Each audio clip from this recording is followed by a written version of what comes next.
প্রিয় দর্শক, আসসালামু আলাইকুম রহমতুল্লাহ। গতকাল এসএসসি পরীক্ষা 2025-এর ফলাফল নিয়ে বিশ্লেষণধর্মী একটি ভিডিও পোস্ট করেছিলাম। সেখানে দেখেছি অনেকেই বিভিন্ন মতামত ব্যক্ত করে কমেন্টস করেছেন। তাছাড়াও গত 2 দিন সামাজিক যোগাযোগ মাধ্যমগুলোতে নাঙ্গলকোট উপজেলার ফলাফল নিয়ে নানা ধরনের মন্তব্য ছড়িয়ে পড়েছে। বিশেষ করে যে প্রতিষ্ঠানগুলো ভালো ফলাফল করতে পারেনি সে সকল প্রতিষ্ঠান প্রধান ও শিক্ষকগণের বিরুদ্ধে বিরূপ মন্তব্যসহ তাদের প্রতিক্রিয়া ব্যক্ত করছেন। আবার যে সকল প্রতিষ্ঠান ভালো ফলাফল করেছে তাদেরকে আবার অনেকে অভিনন্দনও জানাচ্ছেন। সামাজিক যোগাযোগ মাধ্যমগুলোর কিছু কমেন্টস দর্শক আপনাদের উদ্দেশ্যে তুলে ধরে তার একটু বিশ্লেষণ করতে চাই। আমি ব্যক্তিগতভাবেও এবং আপনারাও নিশ্চয়ই চান যে নকলমুক্ত পরিবেশে নাঙ্গলকোট উপজেলায় পরীক্ষা হোক। সকলেই আমরা চাই, সকল অভিভাবক, শিক্ষিত সমাজ যারা আছেন, যারা পড়াশোনা না করিয়ে শুধু পাশ করতে চান তারা ব্যতীত অন্যরা সবাই কিন্তু নকলমুক্ত পরিবেশে পরীক্ষা হওয়ার বিষয়ে একমত থাকবেন। এ বিষয়ে আমি গত 3 বছর আগে একবার উদ্যোগ নিয়েছিলাম, কিন্তু সেক্ষেত্রে সফল হতে পারেনি। কারণ রাজনৈতিক তখন একটা প্রচণ্ড চাপ ছিল।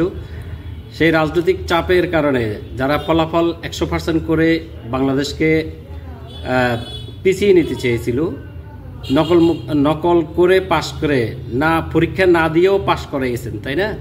আপনারা নিশ্চয়ই দেখেছেন যে কারিকুলাম তৈরি করেছিল। আমিও একজন মাস্টার ট্রেনার ছিলাম, বাধ্য হয়েছিলাম যে এই কারিকুলামে প্রশিক্ষণ দিতে হবে, প্রশিক্ষণ করাইতে হবে, শিক্ষার্থীদের পড়াইতে হবে। তখন সমালোচনার কোনো সুযোগ ছিল না। সমালোচনা করলেই আপনাকে জেলে যেতে হবে, সমালোচনা করলে আপনার চাকরি চলে যেতে পারে, এরকম অহরহ অনেক ঘটনা ঘটছে।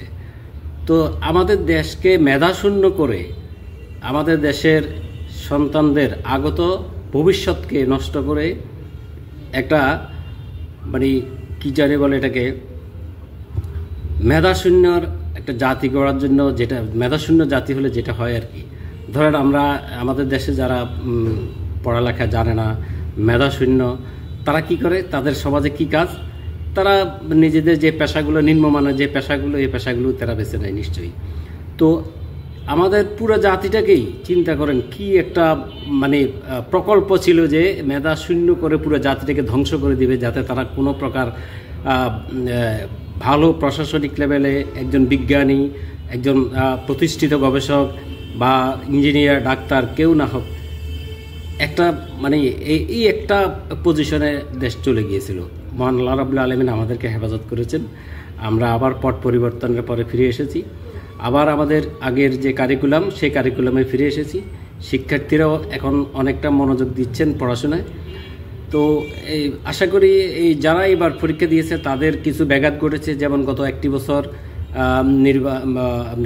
সরকারের পট পরিবর্তন, আর এর আগেও তারা কোভিড-19-এর কারণে তাদের যে পাঠের সমস্যা, বিদ্যালয় বন্ধ এবং বিদ্যালয়ে তাদের আসা যাওয়ার ক্ষেত্রে তাদের যে কন্ডিশন ছিল, এগুলো সম্ভব হয়নি।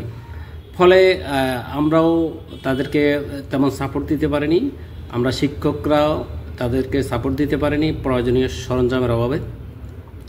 তো চলুন দেখি আজকে বিভিন্ন সামাজিক যোগাযোগ মাধ্যমে যে কমেন্টসগুলো আসছে সেগুলো আমরা একটু দেখব। তবে ফলাফলের যে প্রতিক্রিয়াটা, এটা কিন্তু গতকালের যে আপনার নৃশংস হত্যাকাণ্ড দেখেছেন আপনারা গত পরশু দিনের, এই 2 দিন কিন্তু এটা নিয়ে সামাজিক যোগাযোগ মাধ্যমে ভাইরাল হয়েছে ভালো করে। তো ফলাফলের যেই প্রতিক্রিয়াগুলো, এগুলো কিন্তু একদম এখন নিচে পড়ে গেছে। তার একটা ঘটনার পর আরেকটা ঘটনা কিন্তু আমাদের সামনে এসে হাজির হচ্ছে। ফলে আমরা কিন্তু পূর্ববর্তী ঘটনা নিয়ে আর বিচার বিশ্লেষণ করতে পারি না। সেক্ষেত্রে সামাজিক যোগাযোগ মাধ্যমেও কিন্তু আপডেট যে নিউজগুলো থাকে বা আপডেট যে খবরগুলো আছে সেগুলো নিয়েই সামাজিক যোগাযোগ মাধ্যমে ব্যতিব্যস্ত থাকে। তো দেখুন, তাহলে চলে আমরা শুরুতে দেখুন, প্রথম আলো একটা নিউজ করছে, খালি থাকবে 13 লাখ আসন। এই বিষয়টা দেখুন একটু। 11 বোর্ডে পরীক্ষার্থী 19,04,086 জন, পাশ করেছে 13,03,426 জন, পাশ করতে পারেনি 6 লাখের বেশি। ভর্তিযোগ্য আসন কিন্তু 26,66,000, তাহলে পাশ করেছে 13,03,000। আরও 13 লাখ আসন খালি থাকবে। পাশের হার কম হওয়ায় কলেজ ও মাদ্রাসাগুলো শিক্ষার্থীর সংকটে পড়তে পারে। আগের নিয়মেই কিন্তু ভর্তির সম্ভাবনা আছে। এই বিষয়টি আজকে প্রথম আলো পত্রিকায় নিউজ ছিল। পরের একটি ইয়েতে দেখুন, এমপি, মন্ত্রী, সচিব সহ উচ্চপদস্থ কর্মকর্তাদের সন্তানদের বিদেশে লেখাপড়ার জন্য পাঠিয়ে জনসাধারণের জন্য কারিকুলাম, প্রশিক্ষণ, উন্নত শিক্ষা ব্যবস্থা বারবার পরিবর্তন করে টাকা পয়সা লুটের মহোৎসব চলছে। 29 সচিবের 43 সন্তানই বিদেশে, শিক্ষার বেহাল দশা। উচ্চশিক্ষা কমিশন হলো না, ক্ষমতাও বাড়ল না। এবার কিন্তু কমিশন করার কথা ছিল, কিন্তু কমিশন করা হয়নি।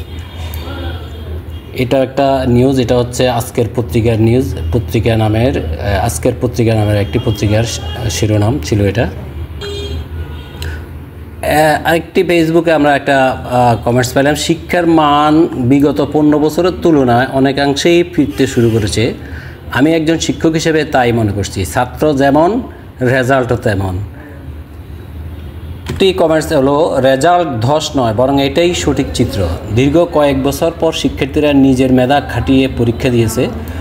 ধন্যবাদ নাঙ্গলকোট উপজেলা প্রশাসনকে নকলমুক্ত পরীক্ষা উপহার দেওয়ার জন্য। আশা করি ভবিষ্যতে এ ধারা অব্যাহত থাকলে প্রতিষ্ঠানগুলো নিজেদের দুর্বলতা কাটিয়ে সরবে ফিরবে ইনশাল্লাহ। এই আরেকটি কমেন্টসে দেখি আমরা, শিক্ষককে দায়ী না করে আগে অভিভাবকের উচিত সন্তানকে পড়াশোনায় মনোযোগী করা।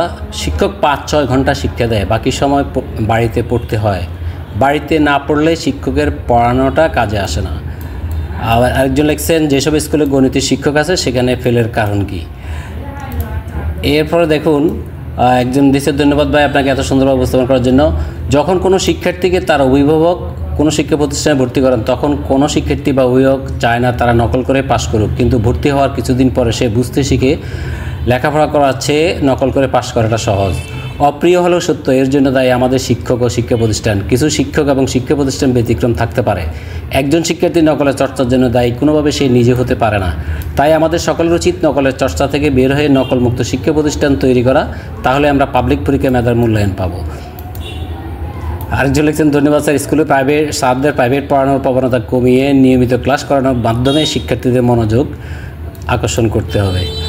এরপর আমাদের ইসলামপুরের স্কুলের বিষয়ে একদম সরাসরি স্যারের ছবি দিয়ে কুমিল্লা শিক্ষক নেতার স্কুলের সবাই ফেল, নতুন প্রজন্ম লাকসাম থেকে লিখছেন যে। এরপরে ডেইলি ক্যাম্পাস নামে একটা পত্রিকা, কুমিল্লা বোর্ডের একমাত্র যে স্কুল থেকে পাশ করেনি কেউ, সেখানে ইসলামপুর স্কুলের একটি ছবি দিয়ে তারা কমেন্টস করেছেন। এরপরে দেখুন, বাংলাদেশ সরকারি শিক্ষক কর্মচারী ফোরাম থেকে লিখছেন, শিক্ষকদের বঞ্চিত করে কাঙ্ক্ষিত শিক্ষা অর্জন হয় না। এটা কিন্তু একদম বাস্তব সত্য কথা।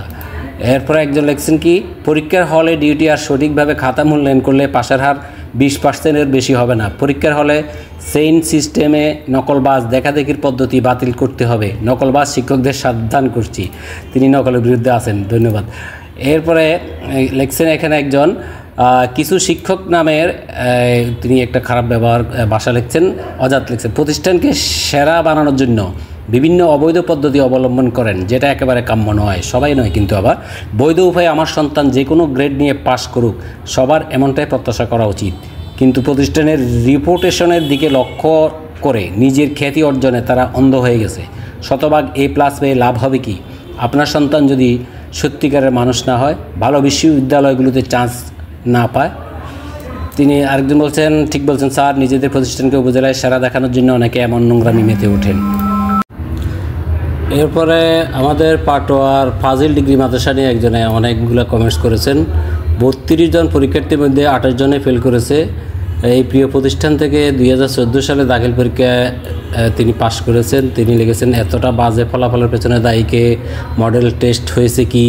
যাদের মডেল টেস্ট ফল খারাপ ছিল তারা কিভাবে মূল পরীক্ষায় অংশ। নাঙ্গলকোট উপজেলার প্রথম স্থান অধিকারী ইসলামপুর উচ্চ বিদ্যালয় সহ নিম্নবর্ণিত বিদ্যালয়গুলোর প্রধান শিক্ষক সহ সকল শিক্ষকদের আন্তর্জাতিক নোবেল প্রাইজ দেওয়ার জন্য তিনি কর্তৃপক্ষকে অনুরোধ করেছেন। হেসাকাল বাজার নিয়ে কিছু কমেন্টস। হেসাকাল বাজার উচ্চ বিদ্যালয়ের SSC পরীক্ষার ফলাফল হচ্ছে এবার, কিন্তু তিনি লিখছেন যে পুরো এলাকাবাসীর মধ্যে হতাশা দেখতে পাচ্ছি, কিন্তু কিছু মানুষ দেখছি একচেটিয়াভাবে সকল শিক্ষককে দোষারোপ করছেন। আমার প্রশ্ন হলো এই যে শিক্ষার্থীরা পরীক্ষার সময় রাত 10টা পর্যন্ত বাজারে আড্ডায় মেতেছে, তখন এলাকাবাসী হিসেবে কখনো প্রশ্ন করেছেন? তিনি সুন্দর একটা কথা লিখছেন, অতএব এই দোষ আমার, আপনার, আমাদের সকলের। পরিশেষে একটি কথা বলবো, আসুন এখন থেকে আগামী দিনের কথা ভাবুন, কীভাবে ভবিষ্যতে ভালো ফলাফল করা যায়। তিনি খুব সুন্দর একটি কমেন্টস করেছেন, পোস্ট করেছেন। তো প্রিয় দর্শক, যদি আমার এই ভিডিওটি ভালো লাগে তাহলে লাইক ও শেয়ার করুন। ধন্যবাদ।